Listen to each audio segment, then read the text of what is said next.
हाँ जी, welcome welcome welcome.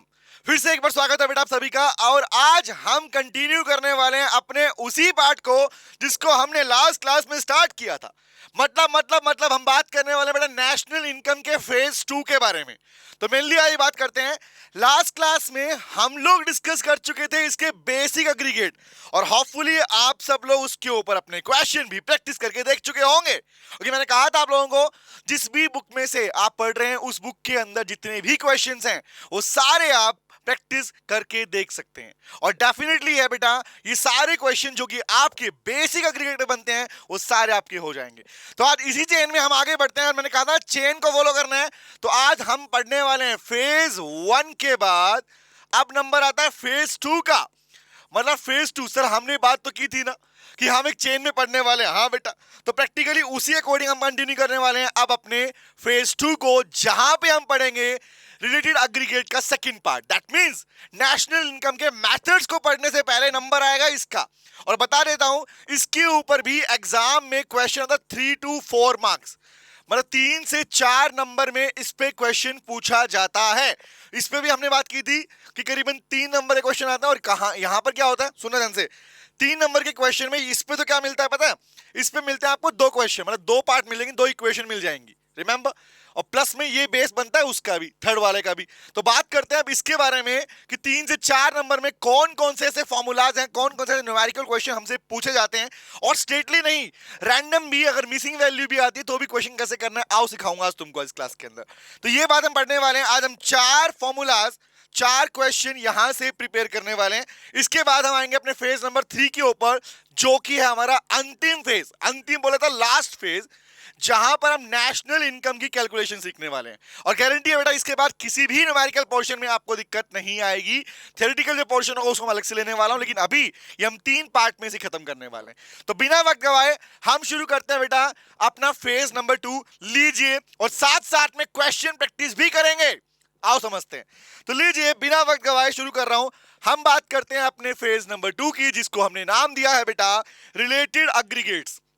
तो मैं चाहूंगा साथ साथ में पहले मेरे साथ में फॉर्मूलाज लिखो।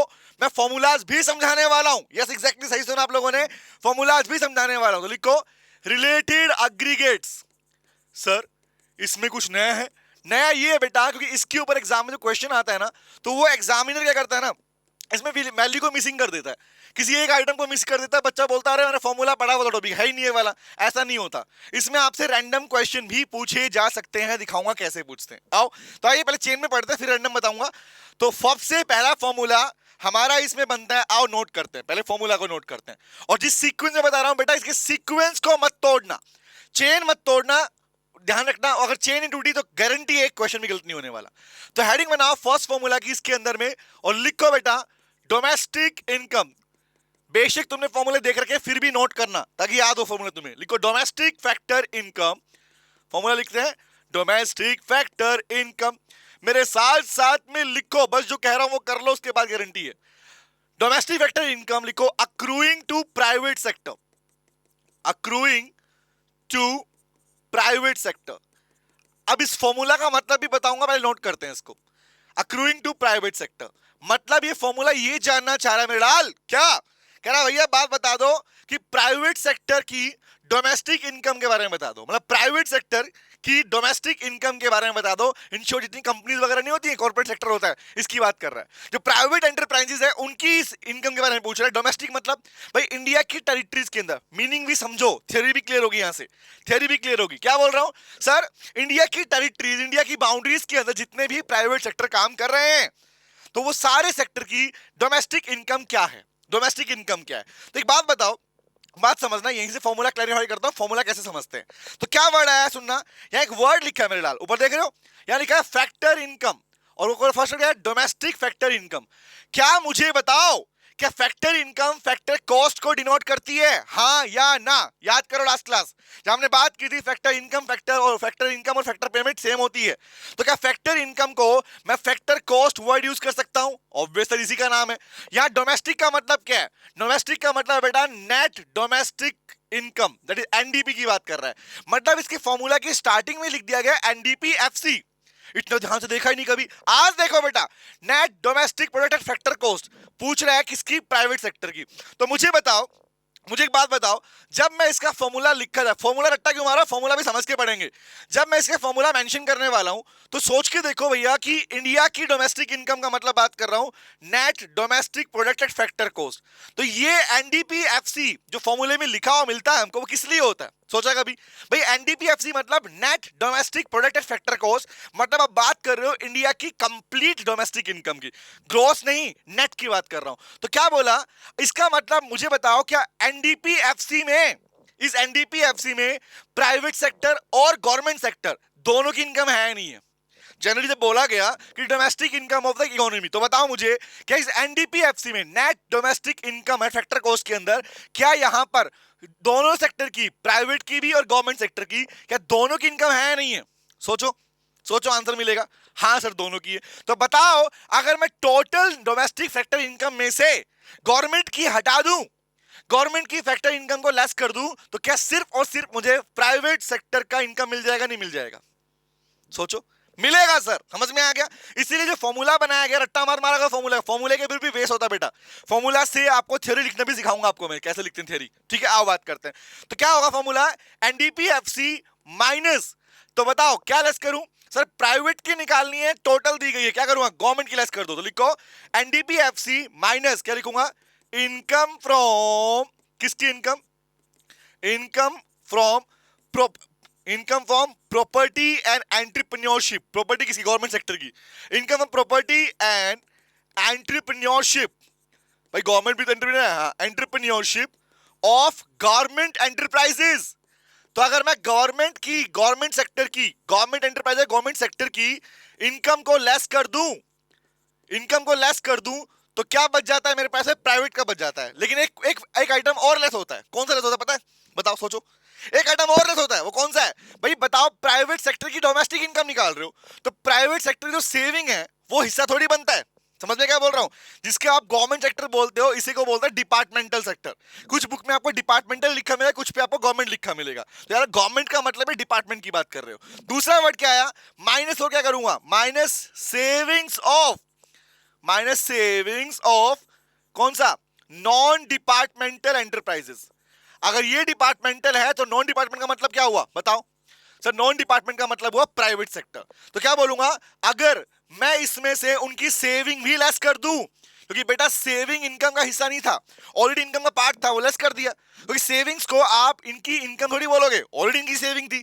तो ये दो आइटम इसमें से लेस होंगे, कौन से, सुनो ध्यान से, फोकस सामने, फिर मैं इस पे क्वेश्चन कराऊं, अभी क्वेश्चन भी करेंगे, देखो यहाँ पे अभी हैंड टू हैंड इंस्टेंट एकदम साथ साथ में हम अपना प्रैक्टिस जोन भी चालू रखेंगे, और जहां हम बात करेंगे क्वेश्चंस की, और एकदम आंखों के सामने साक्षात क्वेश्चन करेंगे, हर फॉर्मूले में क्वेश्चन कराऊंगा आपको, देखो ध्यान से। तो पहला वर्ड क्या आया भाई, एनडीपीएफसी में से अगर गवर्नमेंट सेक्टर की इनकम को लेस कर दिया जाए, और दूसरा प्राइवेट सेक्टर की सेविंग्स को लेस कर दिया जाए, तो बेटा बच जाता है हमारे पास में domestic income from accruing to private sector, या we can say factor income from NDPFC accruing to private sector, ये ऐसे ही मिल सकता है आपके पास में। तो ये तीन आइटम है, अब मैं क्वेश्चन दे रहा हूं, आपको आंसर निकालना है। चले आओ देखते हैं, चलो भैया चलो भैया चलो। और जिन बच्चों को ये आइटम ना कि भैया एनडीपीएफसी नहीं दिया, तो अगर बताओ सोच के, क्वेश्चन में एनडीपीएफसी नहीं मिला तो आपको जीडीपी दे दिया या आपको बाकी आइटम दे दिया, तो क्या एनडीपीएफसी निकाल पाओगे? निकाल पाओ, कैसे, याद है इस वाले पार्ट से। अगर आपके पास में क्वेश्चन में जीएनपी दिया, जीडीपी दिया, या बाकी आइटम दिया, एनपीएफसी दिया, कुछ भी आइटम दिया, तो आप इस वाले फर्दर बेसिक पार्ट 1 से इसका आंसर निकाल पाते, या फिर एग्जामिनर ने क्या करेगा, वो डायरेक्टली आपको क्वेश्चन में एनडीपीएफसी दे देगा। अब बात करता हूं, तो लीजिए बेटा प्रैक्टिस जोन में क्वेश्चन लेके चलता हूं मैं। तो आइटम ले रहा हूं मैं यहां पर, प्लीज साथ साथ में क्वेश्चन नोट करेंगे, मैं क्वेश्चन बना रहा हूं आप लोगों के लिए। Items value in crore, value दे रखे करोड़ के अंदर, तो देखते हैं क्वेश्चन कैसे निकलेगा। ठीक है ध्यान से, एक सेकंड, लो भैया इसको हम थोड़ा साइड ही कर देते हैं ताकि हमारी क्लैरिटी मिलती रहे हमको। ओके चलो बात कर लेते हैं, पहला आइटम लिखता हूं आइटम्स के अंदर, नंबर 1, नोट करो मेरे साथ, साथ साथ नोट करो, फॉर्मूले के साथ क्वेश्चन प्रैक्टिस कर रहे हैं हैंड टू हैंड, चले, क्योंकि इससे बेटर तरीके का हो ही नहीं सकता हमारे पास इसके ऊपर। चले पहला पार्ट नोट करते हैं, लिखो बेटा, क्वेश्चन ने दिया आपको जीडीपी एमपी, लिखो बेटा दिया 10,000, क्वेश्चन ने आपको दिया GDP MP 10,000 rupees crore, example, ठीक है। नंबर 2, क्वेश्चन ने आपको दिया है डेप्रिसिएशन, क्वेश्चन ने आपको दिया डेप्रिसिएशन लिखो 200 200। थर्ड लिखो, क्वेश्चन बना रहा हूं आप लोगों के लिए हैंड टू इमीडिएट, ठीक है। आओ आगे आगे बात करता हूं। क्वेश्चन ने आपको दिया है बेटा नेट इनडायरेक्ट टैक्सेस।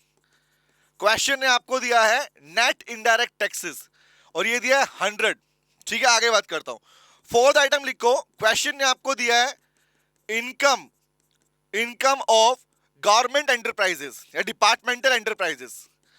क्वेश्चन ने आपको दिया है गवर्नमेंट एंटरप्राइजेस का इनकम दिया है, बोलिए लिखो, दिया आपको 500 एग्जांपल।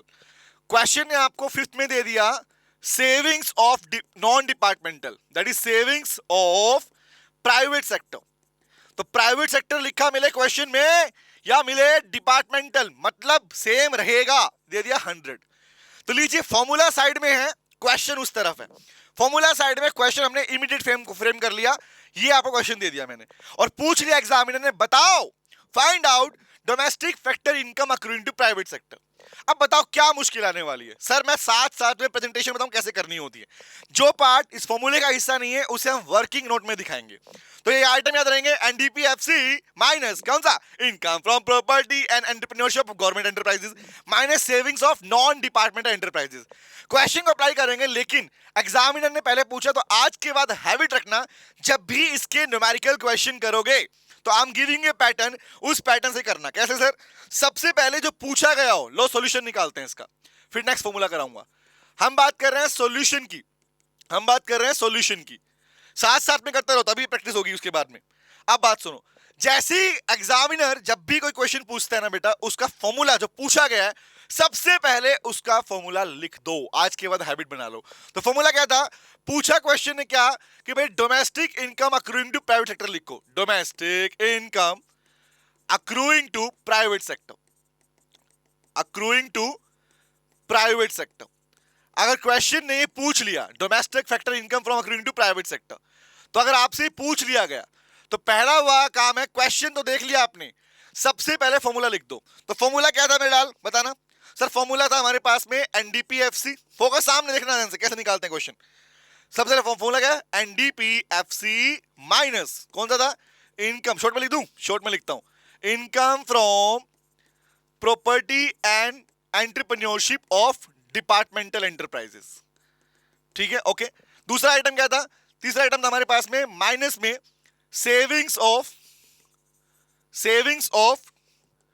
नॉन डिपार्टमेंटल एंटरप्राइजेस, यहां लिखता हूं, नीचे लिखता हूं उसको मैं, क्या लिखेंगे, सेविंग्स ऑफ माइनस में savings of non departmental enterprises. लो भैया मैंने कुछ नहीं किया, जिस फॉर्मूले को आपने याद किया डिट्टो से चिपका दिया। अब आपका पहला काम तो हो गया फॉर्मूले को लिखना, याद रखना स्टेप सिखा रहा हूं क्वेश्चन करने की। सबसे पहला स्टेप हमेशा किसी भी पूरे क्वेश्चन के अंदर, किसी भी पार्ट के अंदर क्वेश्चन है तो फॉर्मूला लिखा। अब चेक करो इस फॉर्मूले में से हमारे पास में क्वेश्चन ने कौन कौन से आइटम दिए हैं, फॉर्मूला तो लिख दिया आपने वहां पे। अब चेक करो इस क्वेश्चन में से कौन कौन से ऐसे आइटम्स हैं जो ऑलरेडी हमारे फॉर्मूले में रिक्वायर्ड है, चेक करें, आओ देखते हैं। चलो भैया चलो देखते हैं। पहला, क्या जीडीपीएमपी है, चाहिए नहीं चाहिए, देखो चेक करो, एनडीपीएफसी है नहीं है, तो एनडीपीएफसी कहीं भी नहीं है, ओके।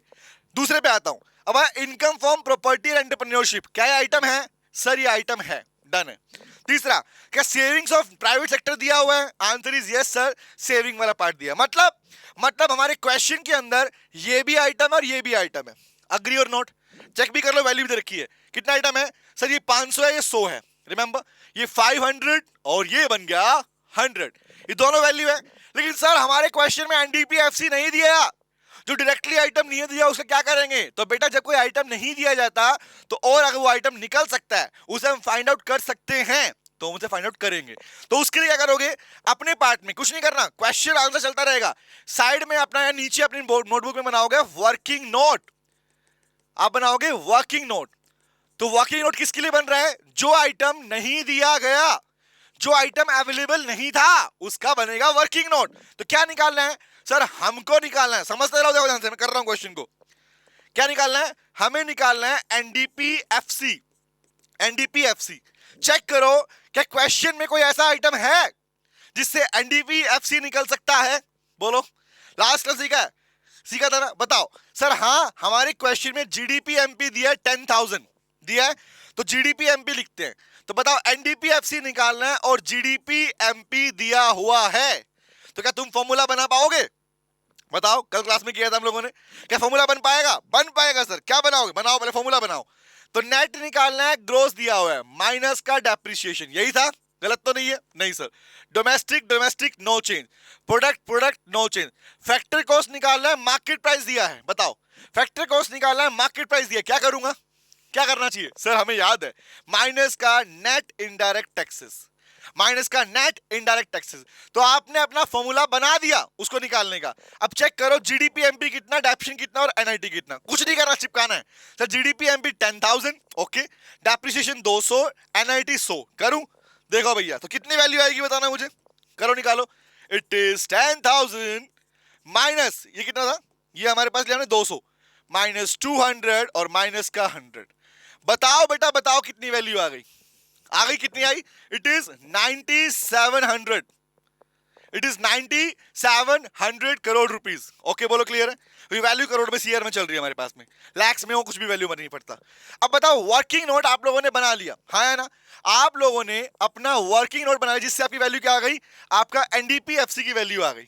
तो बताओ अब क्या मुश्किल हो गया क्वेश्चन? हो गया ना आराम से। कैसे हुआ सर? कुछ नहीं करना, जो वैल्यू आई है उसे उठा के साइड रखो और आंसर निकाल लो। कैसे निकलेगा निकालो, देखो ध्यान से। सर एनडीपीएफसी कितना लेके चलेंगे? डिट्टो उठाओ, 9700 माइनस इसकी वैल्यू कितनी थी? 500 माइनस कितना? 100। तो वैल्यू कितनी आ गई मेरे लाल, बताना। 600 लेस करते हैं तो it is 9100 rupees in crore. बोलो क्या आंसर निकला है? नहीं निकला, तुम्हारे सामने है, कुछ नहीं किया। ये स्टेप याद रखना, फॉर्मूला लिखो, जो आइटम मिसिंग है उसको वर्किंग नोट में निकाल लो। एक से ज्यादा आइटम मिसिंग है तो वो भी निकाल सकते हो, जो आइटम निकाले जा सकते हैं वही वाले। अब बताओ, हमको पूछता सेविंग निकालो, नहीं निकल सकती, तो आपको डिट्टो है तो मिलेगा या नहीं मिलेगा? दो आइटम ऐसे रहेंगे। बोलो क्लियर हुआ? And this is your first formula of related aggregate. इसे नोट कर लो बेटा, इसे नोट कर लो, एक क्वेश्चन भी नोट कर लो और डायरेक्टली ध्यान रखना, इस क्लास के जस्ट बाद में अपने बुक के क्वेश्चन प्रैक्टिस जरूर करना और मुझे बताना कैसे आंसर निकल के है हमारे पास में। डन है गाइस? ये फॉर्मूला पार्ट ये, और ये हो गया हमारा न्यूमेरिकल क्वेश्चन ऑन दिस। समझ में आया? क्या मैं आगे बढ़ सकता हूं? चले तो लीजिए गाइस, हमारे पास में बात कर लेते हैं। हमने अपने इस वाले पार्ट के अंदर, फेज 2 के अंदर हमने डिस्कस कर लिया मेरे लाल, पहला फॉर्मूला क्लियर हो गया। अब तुम्हें दिखाऊंगा इसी फॉर्मूले से कनेक्टेड पार्ट ये वाला है, इससे पार्ट ये, इससे पार्ट ये, चेन है। नंबर 1, नंबर 2, नंबर 3, 4 और यही चलने वाला है। अब मैं आने वाला हूं नेक्स्ट क्वेश्चन के ऊपर, जिसमें एग्जाम में क्वेश्चन पूछा गया है पहले भी। अराउंड 4 to 5 मार्क्स में क्वेश्चन बन सकता है। आपसे एग्जामिनर प्राइवेट इनकम के क्वेश्चन को पूछ चुका है और बार बार पूछता भी है, और 4 नंबर तो कम से कम पूछता ही पूछता है इसके ऊपर, मिनिमम बोल रहा हूं। It may be of 5 marks also. चले अब आता हूं नेक्स्ट फॉर्मूले के ऊपर, उसकी प्रैक्टिस करते हैं। और फॉर्मूला हमारा प्राइवेट इनकम को निकालने का पैटर्न सीखो। आओ दिखाता हूं। तो लो भैया, साथ साथ में आप लोग नोट कर चुके होंगे इस पार्ट को, शायद नहीं किया तो स्क्रीनशॉट ले नोट कर लेना बेटा, वीडियो पॉज करो नोट कर लो। ओके चलो, ये क्वेश्चन हम लोगों ने किया, आंसर हम लोगों ने निकाला, ऐसे ही करेंगे सारा पार्ट हमारे पास में। चलो, और यही पैटर्न रहेगा नेशनल इनकम निकालने वाला पार्ट भी। ओके चलो आते हैं। तो अब आते हैं हमारे सेकंड फॉर्मूला के ऊपर। हमारा सेकंड फॉर्मूला कौन सा है बेटा? तो बी पार्ट हमारा बनता है, सेकंड फॉर्मूला निकलता है हमारे पास में। लिखो प्राइवेट इनकम, प्राइवेट इनकम। अब देखो समझ में आएगा, पूरा चेन में है, ये कर दिया, समझ लो कुछ नहीं बचेगा उसके बाद तुम्हारा। चलो प्राइवेट इनकम निकालनी है, तो प्राइवेट इनकम फॉर्मूला लिख रहा हूं मैं, ठीक है? फॉर्मूला होता है बेटा प्राइवेट इनकम में, लिखो जो आइटम आपने अभी अभी पढ़ा, क्या निकाला था? Domestic effective income according to private sector. Ditto ये वाला पार्ट कौन सा है? ये पूरा पार्ट फॉर्मूले का पार्ट नंबर 1 बनता है। तो लिखो एज इट इज, क्या लिखूंगा? फर्स्ट बनेगा domestic factor income, domestic factor income कौन सा? Accruing to private sector. Accruing, वहां पे क्वेश्चन करेंगे हम लोग, अक्रूइंग टू प्राइवेट सेक्टर। तो पहला आइटम ये हो गया। इन शॉर्ट समझो ध्यान से बात को भाई, जब फैक्टर इनकम निकाल रहे, उसका मतलब क्या हुआ? इसका मतलब ये हुआ कि इंडिया के अंदर जो प्राइवेट सेक्टर है उसको जितना भी कलेक्शन होता है, जितनी भी उसका इनकम का हिस्सा बनता है, उस सबको जोड़ दो। और कितने आइटम है? 5 आइटम है, याद रखना टोटल 5 आइटम्स है। पहला आइटम है domestic factor income according to private sector. दूसरा आइटम बनता है, लिखो प्लस। नेक्स्ट है हमारे पास में net factor income from abroad. Yes exactly, private sector भी अब्रोड से फैक्टर इनकम अर्न करते हैं ना भाई। यहां की जो कंपनी है वहां सर्विस दे रही है तो पैसा नहीं मिलेगा? मिलता है सर। प्लस में प्लस में अगर मान लो कुछ कंपनीज है बेटा जो अब्रोड को जिन्होंने लोन दे रखा है, मतलब नेशनल डेट लोन दे रखा है, तो लोन पे क्या मिलता है? इंटरेस्ट मिलता है। वो भी क्या होगा? जोड़ोगा, जुड़ेगा नहीं जुड़ेगा? सिंपल सी बात, जो पैसा इनका हिस्सा बनता है जोड़ोगे नहीं जोड़ोगे? तो interest on national debt, interest on national date.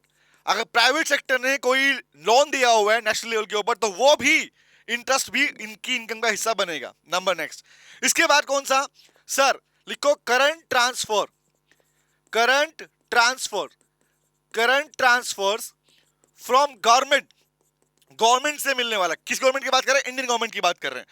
Government भी क्या करती है बेटा? गवर्नमेंट भी प्राइवेट सेक्टर को टाइमली बेसिस पर कुछ बेनिफिट देती रहती है। रिमेंबर, बेनिफिट का मतलब one sided payment. Always remember there is a word in economics that is called current transfer. का मतलब होता है बेटा one sided payment, one sided payment को बोलते हैं करंट ट्रांसफर। तो याद रखना यहां पर मैंने नेट वर्ड यूज नहीं किया है, मैंने सिर्फ वर्ड यूज किया करंट ट्रांसफर फ्रॉम गवर्नमेंट, क्योंकि ये लोग नहीं देते, उनको इनसे मिलता है खाली। ओके, प्लस मैं नेक्स्ट लिखता हूं, लास्ट आइटम कौन सा है? लिखो net current transfer, net current transfers from rest of the world, या फ्रॉम अब्रोड बोल सकता हूं इसको मैं। अब यहां पे चेक करो, इस फॉर्मूला में मैंने नेट वर्ड यूज किया सामने। पहले फॉर्मूला समझते हैं, देखो ध्यान से। यहां पे मैंने नेट वर्ड यूज किया, यहां नेट वर्ड यूज नहीं किया, क्योंकि प्रैक्टिकली क्या है, इंडिया में प्राइवेट सेक्टर की इनकम में जुड़ने वाला आइटम एक तो ये वाला, दूसरा फैक्टर इनकम वाला पार्ट, तीसरा इंटरेस्ट वाला पार्ट, और चौथा है current transfer from government. Government, Indian government से मिलने वाला ग्रांट, बेनिफिट, इनकी इनकम का पार्ट बनता है। लेकिन जब बात आती है अब्रोड की, फॉरेन कंट्रीज की, तो बेटा फॉरेन कंट्रीज को इंडिया की जो प्राइवेट सेक्टर है वो देते भी हैं बेनिफिट और लेते भी हैं। रिमेंबर, मतलब ट्रांसफर कौन से? नेट करंट ट्रांसफर, मतलब जो यहां से वहां गया और वहां से यहां पे आया, तो क्या लेके चलोगे भाई? कितना गया और कितना बचा? तो gap is called net level. और अगर क्वेश्चन में अगर नहीं दिया जाए, ध्यान रखना, तो इसका मीनिंग क्या बनेगा? Current transfer from abroad minus current payment to abroad. याद रहेगा? तो ये 5 आइटम है, लाल कौन सा? देखो ध्यान से, पहला कौन सा? ये वाला, दूसरा, तीसरा, चौथा और पांचवा। ये 5 आइटम याद रखना। इन पांचों आइटम को आपको हमेशा अपने आंसर में लिखना है। क्वेश्चन कराऊं? चले आओ दिखाता हूं। क्वेश्चन करने से ही क्लैरिटी मिलेगी कि एक्चुअली मेन क्या आएगा एग्जाम में, क्वेश्चन नहीं आएंगे इसके ऊपर। तो हम बात करते हैं प्रैक्टिस जोन की, और मैं आपसे पूछने वाला हूं क्वेश्चन।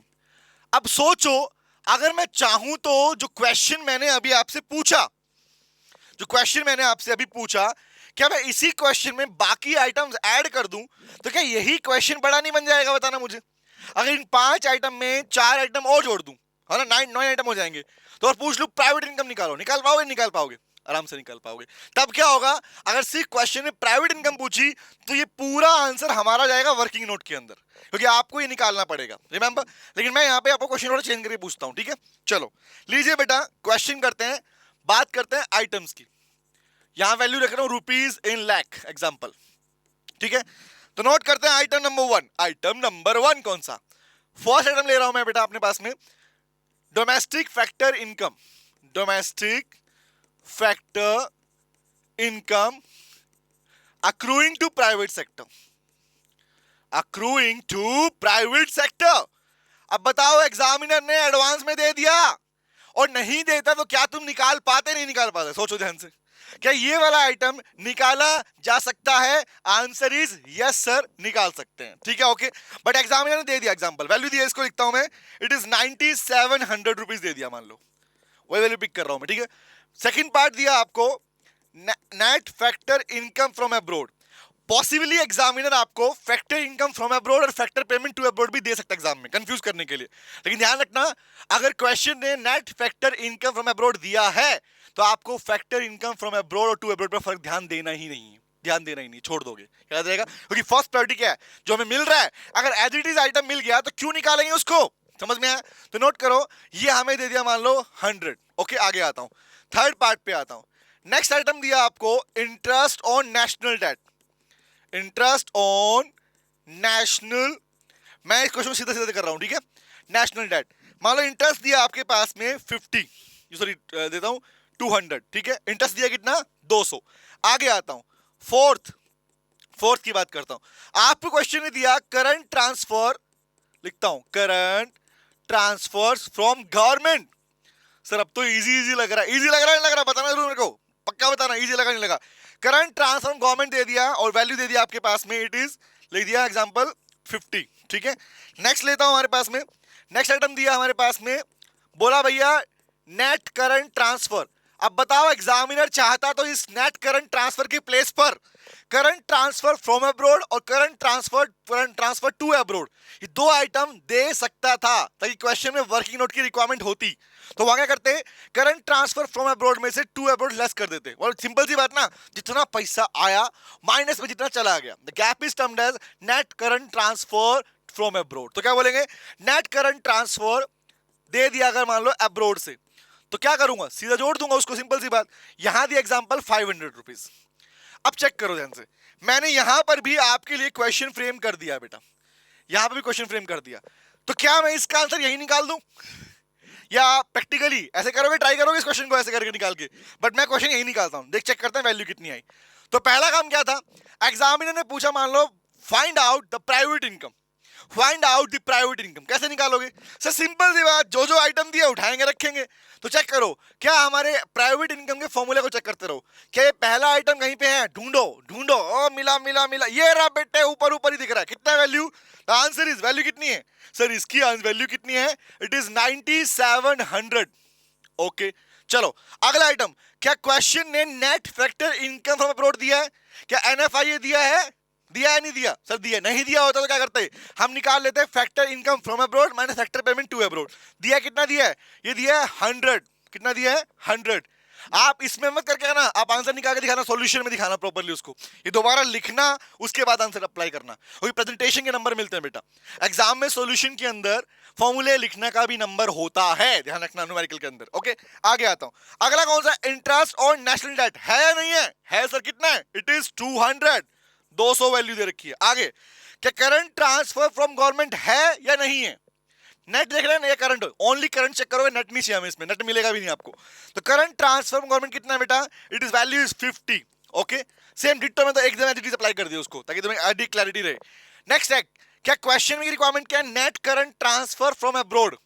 अब सोचो अगर क्वेश्चन एग्जामिनर ने आपके पास में नेट नहीं दिया होता, सोचो क्वेश्चन पूछता हूं, क्वेश्चन में आपको करंट ट्रांसफर फ्रॉम अब्रॉड दिया है, बट नेट करंट ट्रांसफर निकालना है, तो बताओ क्या करोगे, निकालने बैठोगे सर, ऑब्वियस आइटम एक ही है।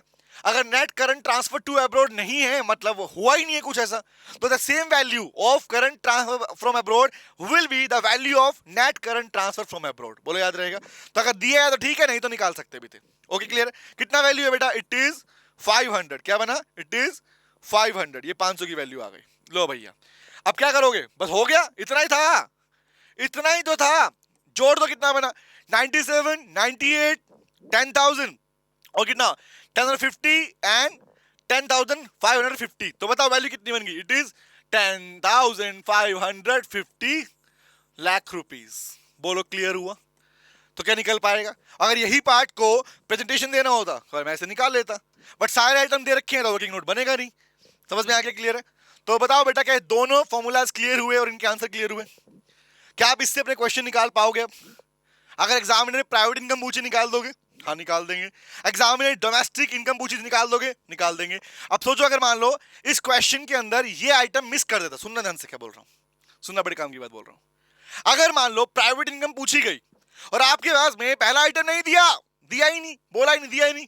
अगर क्वेश्चन ने domestic factor income from abroad नहीं दिया होता, फ्रॉम प्राइवेट सेक्टर नहीं दिया होता, क्या करते, you can find out the value, आप निकाल सकते थे वैल्यू को। तो मैंने कहा ना कि अगर मुझे ये चार आइटम, तो नीचे वाले चार आइटम को अगर मान लो मैं इस वाले क्वेश्चन में डाल देता, तो क्या निकल नहीं पाता क्या, तब निकल जाता। ऑब्वियस, अगर जो पूछा जाता है, ध्यान रखना, जो पूछा जाता है उसका फॉर्मूला सबसे मेन में लिखा जाएगा, और जो नहीं दिया हुआ और निकाल रहे हो उसे वर्किंग नोट में डालोगे। बोलो याद रहेगा, क्लियर है। आगे आते हैं, तो लीजिए गाइस, हमने अपने दो फॉर्मूलाज और उनके क्वेश्चन भी प्रैक्टिस कर लिए हैं, और सबसे ज्यादा इंपॉर्टेंट बेटा लिख लो, it is very very very very very important, ये आपको गलती से भी छोड़ के नहीं जाना, ये बहुत ज्यादा इंपॉर्टेंट है मेरे लाल। बोलो याद रहेगा। चलो आगे बढ़ू, अब आता हूं मैं नेक्स्ट फॉर्मूला के ऊपर। क्लैरिटी मिल रही है, हाँ मिल रही है सर, चलो आओ आओ बात करते हैं। फिर भी कोई डाउट है मुझे भेज देना बेटा आप लोग, ठीक है। आगे आता हूं, अब बात करते हैं, हमारे पास में हमारे दो फॉर्मूलाज और दो न्यूमेरिकल हो चुके हैं, इवन इनके कनेक्टेड पार्ट भी आप लोग कर लोगे आराम से, है ना। और ट्राई करना जब तक अरे पहले इस्तेमाल करो फिर विश्वास करो, जब तक ट्राई नहीं करोगे समझ कैसे आएगा कि एक्चुअली जो करा है वो अप्लाई हो भी रहा नहीं हो रहा। चले आता हूं थर्ड फॉर्मूला के ऊपर, बात करते हैं पर्सनल इनकम के बारे में। एग्जामिनर आपसे पर्सनल इनकम भी पूछ सकता है, लेकिन पर्सनल इनकम कम पूछता है, वो पूछता है पर्सनल डिस्पोजेबल इनकम। तो ये बात करते हैं और अपने थर्ड पार्ट पे आते हैं। तो हमारा थर्ड पोर्शन कौन सा, हम निकालने वाले हैं बेटा पर्सनल इनकम। बेटा पर्सनल इनकम का मतलब है हमारी इनकम की बात कर रहे हैं। अगर मैं इन शॉर्ट बताऊं तो समझो बात ध्यान से, समझो बात ध्यान से। पहला फॉर्मूला डिफाइन कर रहा है देश की प्राइवेट इनकम। पहला फॉर्मूला ये डिफाइन कर रहा है कि हमारी इकोनॉमी के अंदर प्राइवेट सेक्टर की डोमेस्टिक इनकम कितनी है, रिमेंबर। दूसरा फॉर्मूला बता रहा है कि भैया प्राइवेट इनकम की डोमेस्टिक नहीं एक्यूरेट टोटल इनकम कितनी है, तो डोमेस्टिक को मिला के बाकी आइटम ने जोड़ दिए तो बन गया दूसरा पोर्शन। अब तीसरा आता है कि मान लो मैं किसी कंपनी में, मैं किसी प्राइवेट सेक्टर में काम कर रहा हूं, अगर मैं किसी प्राइवेट सेक्टर में काम कर रहा हूं तो मेरी पर्सनल इनकम कितनी होगी, मतलब हमारे देश के अंदर पर्सनल इनकम कैसे निकालोगे। तो बोलता है प्राइवेट में से, प्राइवेट इनकम में से मैं क्या क्या लेस करूं जिसके बाद बच जाए ओनली मेरी पर्सनल इनकम। तो थर्ड फॉर्मूला कौन सा है, पर्सनल इनकम वाला। आओ बताता हूं, दिखाता हूं। चलो नेक्स्ट पे आता है गाइस। तो हम निकालते हैं इसका फॉर्मूला, इस पे क्वेश्चन करेंगे। तो पर्सनल इनकम का फॉर्मूला क्या होता है, लिखो। जो इसके पहला पार्ट क्या था, प्राइवेट। तो प्राइवेट इनकम में से अगर मैं लेस कर दूं टैक्सेस, भाई सिंपल सी बात ना, भाई प्राइवेट इनकम अपने अगर टैक्स लेस कर दे तो पहला क्या आइटम है private income minus corporate profit tax. Sir मतलब बेटे याद रखो, corporate word is company, company profit पे टैक्स पे करती है, पता है ना। कंपनीज पे लगने वाला टैक्स कहलाता है corporate profit tax, CPT short में बोलते हैं, सीपीटी। कंपनी जो होती है बेटा उनके ऊपर फ्लैट टैक्स लगता है, रिमेंबर अभी 30% लगता है। तो कंपनी को जो टैक्स पे करना पड़ता है वो पे करना होता है अपने प्रॉफिट के ऊपर। तो सिंपल सी बात क्या हुई, कंपनीज अपना टैक्स पे करे, मतलब प्राइवेट सेक्टर का टैक्स है इन शॉर्ट। तो प्राइवेट अपना जो टैक्स पे करे वो tax is not a part of income ना, वो हट जाएगा, हट जाएगा। तो प्राइवेट इनकम में से अगर मैं टैक्स हटा दूं प्लस में कौन सा, भाई कंपनीज क्या करती है और क्या करती है, कंपनीज डिविडेंड भी बांटती है। क्या बांटती है, डिविडेंड बांटती है। कौन सा, लेकिन बोला कौन सा, undistributed profit, undistributed profit. Sir ये क्या होता है, बेटा प्रॉफिट का वो हिस्सा जो बांटा नहीं गया डिविडेंड के रूप में। रिपीट कर रहा हूं, अनडिस्ट्रीब्यूटेड प्रॉफिट के 3 नाम दूंगा आपको मैं। फर्स्ट नाम तो यही है अनडिस्ट्रीब्यूटेड प्रॉफिट, कंपनीज ने जो प्रॉफिट डिस्ट्रीब्यूट नहीं किया होता है ना भाई, शेयर होल्डर्स है कंपनी के तो डिविडेंड लेके जाएंगे, तो क्या बोलूंगा, लेकिन जो पैसा नहीं बांटा, मतलब क्या है, जो पैसा नहीं बांटा डिविडेंड के रूप में नहीं बांटा, इसी का नाम और लिख लो, लिखो रिटेन्ड अर्निंग। क्या बोलते हैं, रिटेन अर्निंग या रिटेन प्रॉफिट बोलते हैं इसको। जो पैसा अभी भी कंपनी के पास रखा हुआ है बट बटेगा ना भाई, सिंपल सी बात, जाएगा ना, बेशक अभी तक बांटा नहीं, बांटेगी ना, तो वो पार्ट क्या प्राइवेट सेक्टर के पर्सनल इनकम का पार्ट बनता है, आंसर इज नो। इसलिए 2 आइटम निकलते हैं कि प्राइवेट इनकम में से अगर मैं उसका टैक्स लेस कर दूं और वो अनडिस्ट्रीब्यूटेड प्रॉफिट भी लेस कर दूं, उसने बांटा नहीं है अभी तक रखा हो अपने पास में, तो बन जाएगा आपका कौन सा बेटा, पर्सनल इनकम वाला आंसर। बस 2 ही आइटम याद रखने, ऊपर वाले में 5 थे, इसमें 2 आइटम है। करें क्वेश्चन करें इसके ऊपर, चलो बताओ, ये तो इजी होगा। हाँ सर ये तो बहुत इजी लग रहा है हमको। तो लो भैया आते हैं बात किस पे बात करते हैं, प्रैक्टिस जोन पे। और मैं इस क्लास के एंड में आपको कुछ अच्छी बात बताने वाला हूं, वो मिस मत करना, वो मिस मत करना किसी भी हाल में, ठीक है, क्योंकि वो पार्ट नेक्स्ट क्लास से कनेक्टेड रहेगा। ओके चलो, तो प्रैक्टिस जोन में क्या है, क्वेश्चन लेता हूं, आइटम दिया गया है, लो भैया आओ, चलो चलो चलो, क्वेश्चन अपने आप बनेंगे तुम्हारे, रुपीज इन लाख एग्जाम्पल। तुम्हारा फर्स्ट आइटम दिया है डाल दिया प्राइवेट इनकम। अब बताओ एग्जामिनर चाहता तो वो हमें प्राइवेट इनकम दे या ना दे, सोचो। अगर प्राइवेट इनकम नहीं देता तो उसे हमें सारे आइटम देने पड़ते, समझ क्या बोल रहा हूं। अगर वो इसमें से भी आइटम मिस करता तो हम उसको भी कैसे डालते, हम उसको भी वर्किंग नोट में डाल देते। तो कहने का मतलब क्या बना, भैया आप अगर पर्सनल इनकम निकाल रहे हो तो या तो प्राइवेट इनकम मिलेगी या नहीं मिलेगी, नंबर 1। तो देखो प्राइवेट इनकम कितनी है, मैंने 10,550। चले आगे आते हैं। नंबर 2, उसने दिया आपको प्रॉफिट टैक्स, जरूरी नहीं है कॉर्पोरेट प्रॉफिट लिखेगा, वो शॉर्ट में प्रॉफिट टैक्स भी लिख सकता है। तो प्रॉफिट टैक्स लिखे या वो लिखे सीपीटी कॉर्पोरेट प्रॉफिट टैक्स लिख दिया। एग्जांपल के लिए लिखा उसने मान लो 1000, ठीक है, लिख दिया किसने, उसने 1000, 100 लेता हूं, इतना टैक्स लगाएंगे, चलो 100। और थर्ड पार्ट लिख दिया उसने बेटा रिटेन अर्निंग। नाम में कंफ्यूज मत होना, रिटेन अर्निंग कहूं या इसी को बोलते हैं बेटा अनडिस्ट्रीब्यूटेड प्रॉफिट, मतलब सेम रहेगा, इट इज 150। क्या बना, क्या बोलूं, अनडिस्ट्रीब्यूटेड प्रॉफिट। तो सोचो ना, अगर मैं इन सारे क्वेश्चन जो मैं ले रहा हूं अभी क्लास के अंदर इन सबको मिला दूं तो क्या तब आपका क्वेश्चन बड़ा नहीं बन जाएगा? क्वेश्चन बड़ा बन जाएगा, सिंपल सी बात। यही तरीका है एग्जामिनर के पास में लेंथ बढ़ाने का। क्लियर हुआ? तो क्या बोला, हम निकालते हैं इसका आंसर। चलो आओ, अब तो आंसर निकाल ही पाएंगे हम तो। आओ, तो क्या करना है, कुछ नहीं करना। क्वेश्चन ने जो मांगा, क्वेश्चन ने पूछा पर्सनल इनकम निकालो, तो क्या करोगे भाई? एज इट इज जो हमारे फॉर्मूले की रिक्वायरमेंट है ढूंढते रहो, ढूंढो। पहला आइटम क्या, हमें चाहिए प्राइवेट इनकम। देखो है क्या? हाँ हाँ हाँ है। चलो भैया, नहीं होती क्या करते, निकाल लेते, सिंपल सा लॉजिक। ये भी नहीं होता क्या करते, इसको भी निकाल लेते। समझ रहे क्या बोल रहा हूँ? चेन। इसलिए बोलता हूं बच्चों मिक्स पे मत पढ़ा करो। आपके पास में अगर न्यूमेरिकल में इश्यूज है ना, तो ये न्यूमेरिकल इश्यू थे आज के पहले, तो कोई गारंटी इसके बाद तो खत्म हो जाएंगे आपके पास में। तो वो इश्यू इसलिए थे क्योंकि आपने अपने न्यूमेरिकल्स को रैंडम पिक किया है। आपने न्यूमेरिकल्स के फॉर्मूले को रैंडम तैयार करने की कोशिश की है कि मुझे सिर्फ प्राइवेट इनकम सिखा दे। ऐसे नहीं आएगी, सीक्वेंस में आएगा पूरा पार्ट आपको। ठीक है, ओके, आगे आता हूं। अब बात करते हैं प्राइवेट इनकम के बारे में। दिया हुआ, ठीक है। कॉर्पोरेट प्रॉफिट टैक्स दिया है, हाँ दिया है सर। रिटर्न अर्निंग दिया है, दिया है सर। क्या करो, उठाओ वैल्यू रखो, कितने वैल्यू है। हालांकि आप आंसर करना प्रॉपर्ली। तो वैल्यू कितनी है, इट इज 10,550। ओके, ये कितना है 100, ये कितना है 150। तो 250 लेस कर दो, इसमें कितना बना sir 10,300, 10,300 lakh rupees. And this is your personal income. बोलो क्लियर हुआ? मतलब ये वो एक बंदे का नहीं है पैसा, वो सबका है जितने भी लोग इंडिया में रह रहे हैं। क्लियर हो गया? तो ये क्या निकल गया, is the third question and the third numerical portion. बोलो क्लियर हुआ बेटा? ये हमारे 3 पार्ट हमारे हो गए। अब बचेगा लास्ट, फिर ये खत्म हो जाएगा पार्ट 2। समझ में आया? लेकिन उसके बारे में कुछ बातें बताऊंगा आपको, तभी उसको कंटिन्यू करेंगे हम लोग। ओके, यहाँ तक क्लियर है बेटा? बोलो डन डन डन। फिर भी ट्राई करो। देखो सिंपल सी बात, जब तक अप्लाई नहीं करोगे हाउ यू वुड नो कि एक्चुअली क्वेश्चन जो बताया समझ में आया भी नहीं आया, है ना? अपने बुक के पीछे क्वेश्चन से प्रैक्टिस करो अपने पास में। चले आगे आते हैं। तो हमारे बेटा 3 न्यूमेरिकल हो चुके हैं। अब मैं आता हूं नेक्स्ट न्यूमेरिकल के ऊपर। अब लास्ट न्यूमेरिकल है फेज नंबर 2 में, that is called personal disposable income. जिसका मीनिंग बताऊंगा पहले आपको क्या होता है, फिर बताऊंगा ये वाला पार्ट। ठीक है, अब बात समझना, सुनो। थियरी भी सीखो ना, साथ साथ थ्योरी भी सीखो अपने पास में। भाई इंडिया की डोमेस्टिक इनकम में से हमने निकालना सीखा प्राइवेट सेक्टर की इनकम को। ठीक है, और उसी प्राइवेट सेक्टर में कंपनीज की इनकम में से हमने सीखा पर्सनल इनकम निकालने को। अब बताओ, क्या मुझे अगर जो पैसा मिलता है, अगर बताओ मुझे जो मुझे मेरी पर्सनल इनकम मिलती है, क्या सारा का सारा पैसा मैं खर्च कर देता हूं? बोलो नहीं सर, नहीं सर। तो मुद्दा क्या है, एक वर्ड आता है personal disposable income. Personal disposable का मतलब होता है बेटा डिस्पोज करना, मतलब जो कंज्यूम करने को बोलते हैं। The word is called personal income का वो पार्ट जिसे, सुनना, पर्सनल इनकम का वो पार्ट जिसे एक हाउस होल्ड अपने कंजम्पशन के लिए यूज करता है। रिपीट कर रहा हूं, that part of personal income which is going to be use for consumption of goods and services, that particular kind of income is known as personal disposable income. क्या बोलते हैं? Personal disposable income. याद रहेगा? आओ निकालते हैं। तो check करो कि जब मैं अपनी पर्सनल इनकम में से ऐसा क्या क्या लेस कर दूं कि मेरा पार्ट कहलाए personal disposable income. That means वो अमाउंट, वो इनकम जो अवेलेबल है कंजम्पशन करने के लिए। समझ में क्या बोल रहा हूं? आओ निकालते हैं इसको न्यूमेरिकल पोर्शन के अंदर। तो आइए बेटा बढ़ते हैं नेक्स्ट पार्ट के ऊपर और आते हैं अपने फोर्थ न्यूमेरिकल के ऊपर।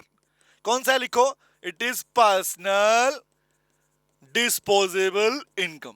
It is personal disposable income.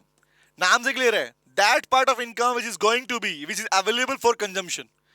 House hold के पास में उसकी पर्सनल इनकम का वो पार्ट जो डिस्पोज मतलब फॉर कंजम्पशन, लिख दो इसको, फॉर कंजम्पशन, जो अवेलेबल है कंज्यूम करने के लिए, consumption of goods and services. ठीक है, आओ तो सोच के बताओ वो कौन कौन से आइटम है जिसे मैं अगर मैं लेस कर दूं तो किसका पार्ट है? Personal disposable income is a part of personal income. तो क्या बोलूंगा सर, सुनना, अगर मैं पर्सनल इनकम में से, अगर मैं पर्सनल इनकम में से लेस कर दूं, बताओ क्या मैं जब इनकम कमाऊंगा तो क्या मुझ पर टैक्स नहीं लगता? क्या कंपनी का टैक्स नहीं लगता? कंपनी टैक्स तो अलग हो गया। बताओ, इनकम टैक्स, वेल्थ टैक्स किसके पार्ट है? इन्हें बोलते हैं डायरेक्ट टैक्स। क्या बोलते हैं? डायरेक्ट टैक्स बोलते हैं। The burden of which can not be transferred, you have to pay the amount. The question is, income tax pay करते पापा, है ना? घर में इनकम आती है, पापा की सैलरी 1 लाख की सैलरी में इतना पैसा कट गया, किसका नाम कटा? टैक्स के नाम कटा कटा। तो can you please tell me, personal income में टैक्स क्या यूज कर पाता हूं मैं? नहीं सर, जाता है। तो मतलब personal income minus direct personal taxes, क्या बोलूंगा? डायरेक्ट टैक्स बोल सकते हैं, डायरेक्ट पर्सनल टैक्स बोल सकते हैं इसको। और याद रखना, एग्जामिनर आपको इसके नाम पर इनकम टैक्स जैसा वर्ड इनकम टैक्स, या क्वेश्चन में वेल्थ टैक्स के नाम पर भी पार्ट दे सकता है। जरूरी नहीं है कि वो क्वेश्चन में आपको डायरेक्ट टैक्स लिखे, वो आपके इनकम टैक्स या वेल्थ टैक्स वाला, प्रॉपर्टी टैक्स वाला वर्ड यूज कर सकता है, याद रहेगा। माइनस, इसके बाद क्या माइनस करेंगे, आओ थर्ड पार्ट कौन सा, इसके अलावा जो फीस एंड फाइन्स में पे कर चुका होता हूं, जो फीस मुझ पे लगी है, जो फाइन मुझ पे लगी है, रिमेंबर, तो कौन सी सर, लिखो मिसलेनियस, मिसलेनियस छोटे मोटे miscellaneous fees, fee and fine, को लगता है फाइन लग गया, कोई फीस पे करनी थी, मतलब फीस एंड फाइन कौन से, made by the house hold, house hold ने कंजम्पशन किया है, कोई काम किया जिसकी वजह से उसके ऊपर इनकम पे क्या लगा, उसकी पर्सनल इनकम में से कुछ फीस या फाइन चला गया, बिजली के बिल, पानी के बिल चला गया, रिमेंबर, हालांकि वो भी सर्विस का पार्टी होता है। पर मुझे बताओ, अगर ये दो आइटम इसमें से मैं लेस कर दूं, सोचो, अगर पर्सनल इनकम में से दोनों आइटम लेस कर दूं, तो बताओ बेटा क्या मेरी पर्सनल डिस्पोजेबल इनकम बचेगी नहीं बचेगी, सिंपल सी बात, उस इनकम को मैं चाहूं तो कंज्यूम करूं और चाहूं तो सेव भी कर सकता हूं, लेकिन question is that income is available for consumption of goods and services, remember, that is the reason it is termed as personal disposable income, इसलिए इसको बोलते हैं। चले आओ इस पे क्वेश्चन करें, कर लो सर क्वेश्चन कर लो, आओ चला भैया, तो लीजिए हम करते हैं अपना क्वेश्चन इसके ऊपर भी, प्रैक्टिस जोन, प्रैक्टिस जोन आप भी ट्राई करना बेटा, जो भी क्वेश्चन फ्रेम करो अपना आंसर बनाना अपने पास में, ये क्वेश्चन मैं आपकी क्लास में इमीडिएट हैंड पेन बना रहा हूं, ठीक है, पहले नहीं सोचे थे हमने क्वेश्चन। आओ नेक्स्ट पे आया तो आज लिख दो आइटम्स रुपीज इन लाख कर देता हूं, ठीक है, मैं इसी से कनेक्ट करता हूं, कौन सा क्वेश्चन था, कितना वैल्यू आया था इसका, एक सेकंड, कितनी वैल्यू थी, ये थी हमारी 10,300 आई थी ना इसकी वैल्यू। चलो आओ, तो मैं लिखता हूं पहला आइटम, बेटा नोट करो, लिखो पहला आइटम, फर्स्ट आइटम लिख रहा हूं मैं अपने पास में पर्सनल इनकम, तो सोचो क्वेश्चन ने दिया पर्सनल इनकम का पार्ट और वैल्यू दे दिया आपके पास में 10,300, कितनी वैल्यू थी 10,300, ओके आगे आता हूं, क्वेश्चन ने आपको पार्ट नंबर 2 दे दिया इनकम टैक्स, वैल्यू दिया इनकम टैक्स, इनकम टैक्स की वैल्यू थी उसने करीबन 1,000 रुपीज, ठीक है, ओके आगे आता हूं, क्वेश्चन नंबर पार्ट नंबर 3 उसने आपको दे दिया वेल्थ टैक्स या प्रॉपर्टी टैक्स, वेल्थ या प्रॉपर्टी टैक्स भी दे दिया और वैल्यू दे दिया आपके पास में कितनी 1,300 रुपए एग्जाम्पल, ठीक है। फोर्थ उसने आपको बोला फी एंड फाइन्स, फी और फाइन जो लगे हैं किस पे, हाउस होल्ड के ऊपर, वो वैल्यू दी उसने आपको 1,000 एग्जाम्पल।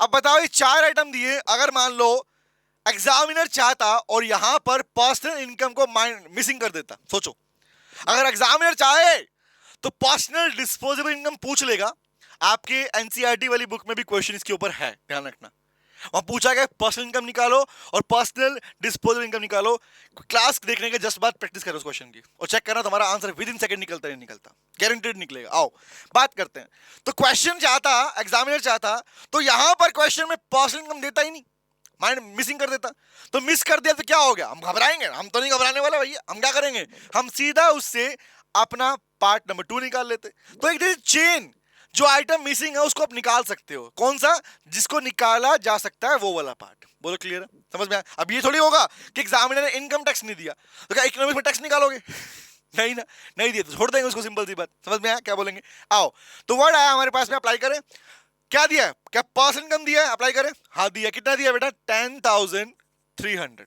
ओके, क्या एग्जामिनर ने टैक्स दिया, टैक्स हाँ दिया, लेकिन टैक्स 2 दिए, सोचो मैंने क्वेश्चन 2 लिखे हैं अपने पास में, तो क्या करोगे, दोनों को जोड़ दो भैया, कौन सा बनेगा 1,000 प्लस 1,300, तो 1,000 रुपए प्लस में 1,300, कितना होगा total, the total will be of 2,300, it is plus 2,300, मैं यही जोड़ रहा हूं, आप अलग से क्वेश्चन निकाल लेना, ठीक है।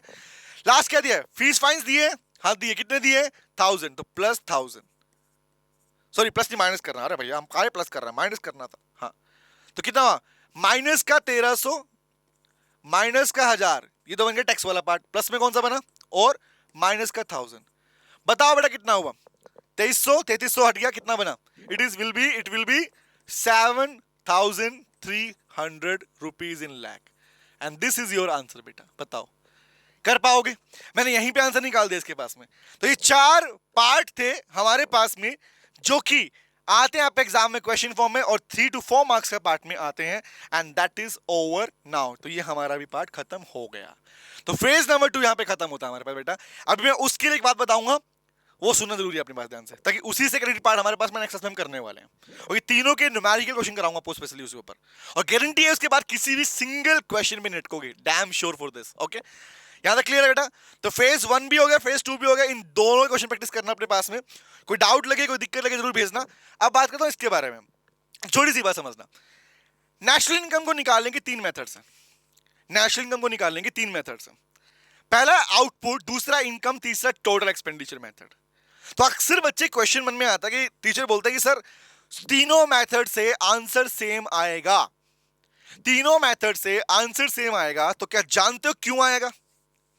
क्वेश्चन ही है, कराऊंगा क्लास में, पर मुद्दा ये आता है इन तीनों मेथड से, नंबर 1, नंबर 2, नंबर 3, इन तीनों मेथड से आंसर सेम आएगा। कैसे? मुद्दा ये कैसे, सोचो कैसे, बताओगे मुझे आप लोग? है पक्का बताना, पहले मैं बता रहा हूं, ठीक है? सुन लो और गेस करना कि यही आंसर है या नहीं है। याद करो जब हम लोगों ने अपनी पहली क्लास की थी और वहां पर हम लोगों ने सीखा था केंजियन थ्योरी को, वो याद है? वो तो नहीं भूलियो, नहीं देखा तो देख लेना लाइक को। हाँ, मोस्ट इंपोर्टेंट क्लास है वो वाली क्लास। तो केंजियन थ्योरी को अपने पार्ट सीखा था, और केंजियन थ्योरी के अंदर क्या बात सीखी थी? केंजियन थ्योरी क्या थी कि केंजियन थ्योरी कहती है, Keynesian theory states that production, employment, income, expenditure all are inter related.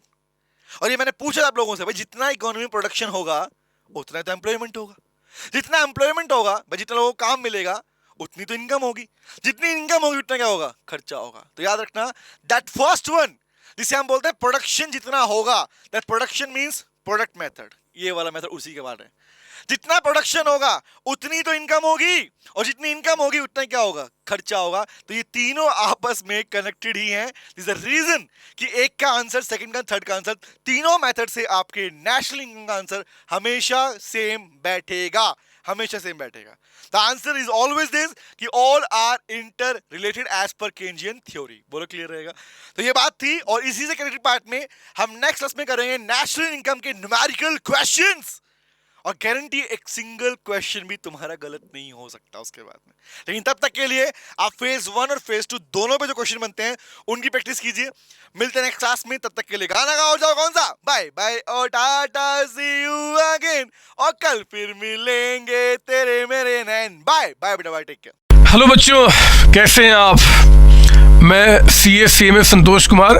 मैंने और मेरी टीम ने डिसाइड किया कि जो क्वालिटी एजुकेशन मैं और मेरी टीम एक पर्टिकुलर एरिया में प्रोवाइड कर रहे हैं उसको पूरे देश में क्यों न फैलाया जाए at the reasonable cost, under the brand name of COC education private limited. मेरे बच्चों, इस सक्सेस को हमने पाया, कॉमर्स के स्टूडेंट्स किसी भी कोर्स के हो, वो पूरे ऑल ओवर इंडिया में बैठ के हमारे कोर्सेज से बेनिफिट ले रहे हैं या ले चुके हैं। हमें जो दूसरों से अलग करता है वो है हमारा डेली डाउट सेशन। हमारा जो एकेडमिक इंस्ट्रक्टर टीम है आपके कॉन्टिन्यूस आपके ग्रोथ पे वो नजर बनाए रखता है, और आपको कॉन्टिन्यूस बेसिस पे मोटिवेट करना आपको स्टडी के लिए।